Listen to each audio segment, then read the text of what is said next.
and controlling the people. You had a ship full of African men, women, and children who were at the mercy of the captain and all the sailors on that crew. And those men could have sex with anybody they wanted to. The women, the children, and the men. You had to see 3 months tied down with these white men.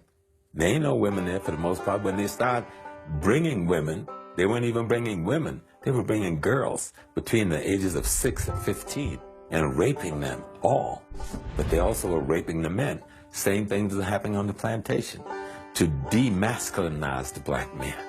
Control the slave population is to rape a father in front of his sons, or to take the biggest, baddest black man on the plantation and do something horrible to him to completely humiliate and emasculate him so that people won't respect him anymore. And that still happens to this day.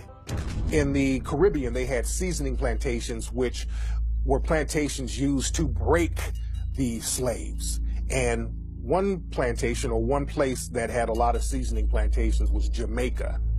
And people have to wonder, what were they doing on these seasoning plantations that was worse than what was happening on the regular plantations?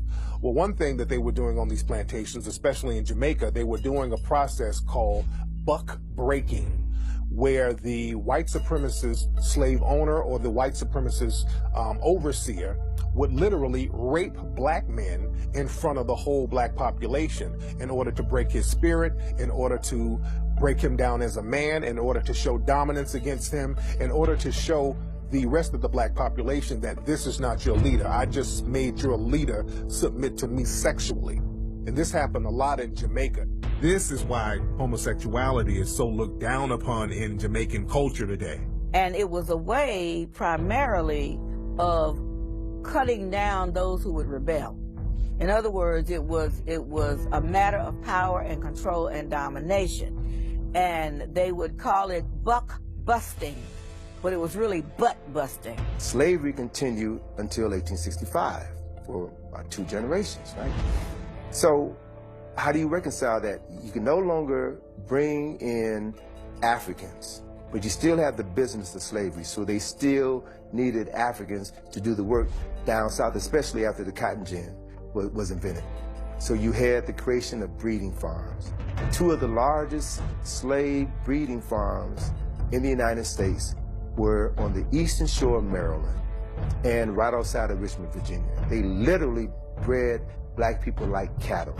They would have a strong black man have sex with a healthy black woman. That woman could be his mother, his sister, his aunt, his cousin. It didn't matter, because the end product was produce a child that I can sell, bodies that I can sell and ship down to Mississippi, Alabama, Georgia, South Carolina, North Carolina. It was a business.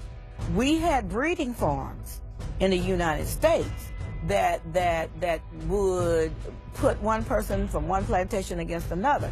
We even had a system where if you were a breeder, male on one plantation, and a female on another plantation, or even on the same plantation, even if you were mother and son, they would mate you. And so I tell a lot of my patients and a lot of my friends, you got to stop using the MF word, because that was a description of what actually happened when the paper bag would go over the head to put one breeder against another when they were related.